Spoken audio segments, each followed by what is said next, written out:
Go ahead. I believe so. Agam, this young guy. Agam will ask question. Agam, go ahead, Agam. Yes, Pap. Да. Здравствуйте, Lyudmila. Здравствуйте. О, по-русски. По-русски языке. Я понимаю по-русски немного. Well, you said about loving our own country. It's an important thing. So, as you may know that Western culture have created our own culture. You know, even the Korean itself trying to even like colonize us, the culture. So, I don't know. In my opinion, Indonesia itself, like its ideology, as like Pak Kun mentioned earlier, Pancasila itself have corroded up until now, in my opinion, for young people. So the question is, what Russian people do, even the government, to protect their younger generation from Western or even, I don't know, Korean culture, and how you, are Russian, embed your ideology to younger generation? Oh, okay. Great question. Yeah, it's a very good question. Yeah. And what we see now in our society is really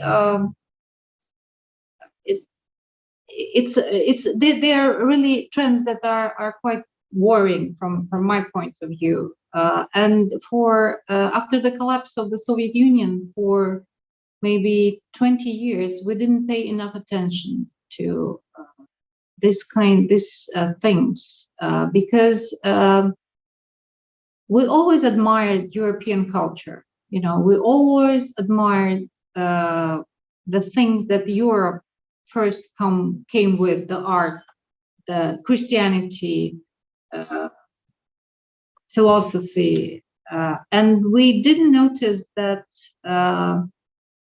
many of these things were destroyed or abandoned, or we didn't want to see.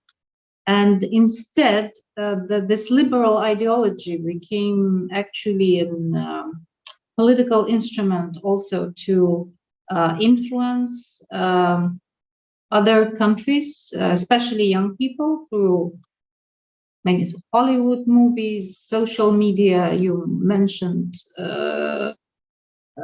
pop art, etc., etc. And unfortunately, these kind of things are used as an ideological instrument.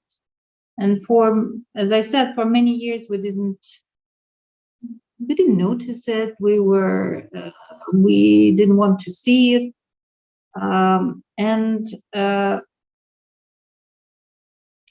again, we were too much.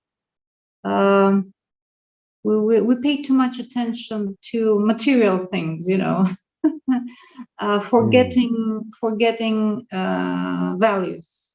You know, the Soviet Union was an society without an atheistic society, without religion. But in a sense, communism was a kind of religion. And as we've discussed with Dimple Mari one day, that the values of communist ideology were adopted from Christianity. If you compare there was such a thing as a codex of communists. A member of Communist Party in the Soviet Union needed to stick to some of the rules, and these rules actually are absolutely adopted from Christianity. Like you shouldn't kill, you shouldn't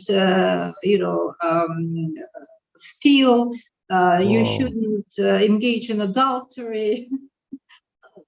It's like it's Christianity. The only difference is in Christianity it comes from God, and in communism it comes from the Communist Party. But they were values, and for us it was very natural that that yes, it was ingrained in our brains that we shouldn't do that. It was, the morals were very high, in the Soviet Union, and we thought it was natural. But in younger people, we forgot about these values, that actually they need to be educated, they need to be passed on, they need to be explained. We thought that it will come naturally, but unfortunately it didn't come naturally. And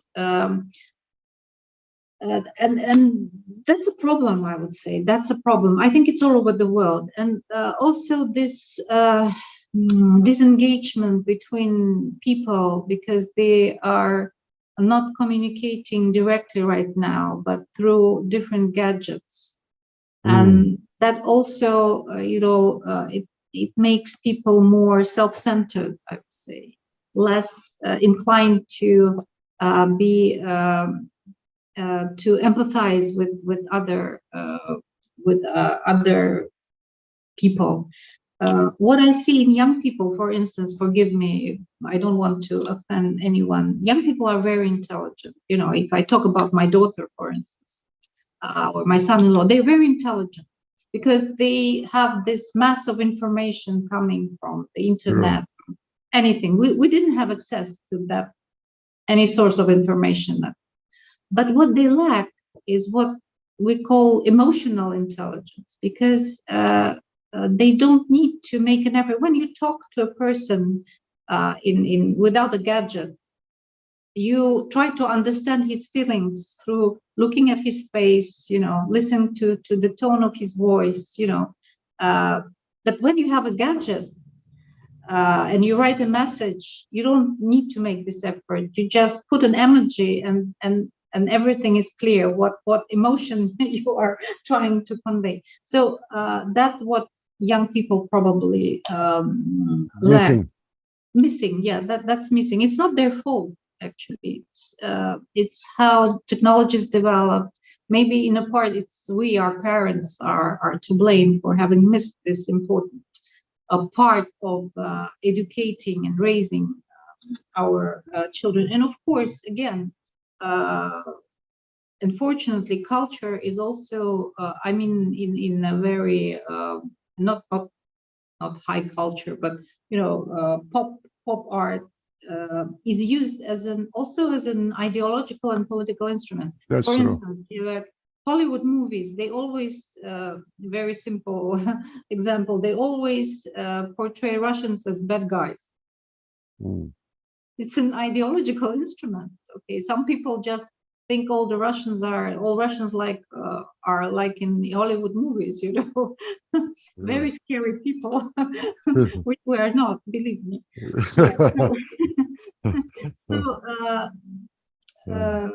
Of course, it's just to ban all the, this kind of things. It's also kind of, first of all, it's unrealistic, and then there will be always temptation for young people. Okay, it's banned, so something it should be very good if it's banned. You need to find ways to get access to it. No, we need to pay more attention on not only in intellectual development of young people, but spiritual development as well.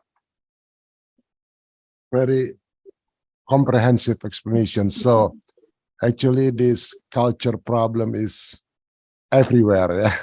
Everywhere. So we do not know the next generation with their HQ and HQ.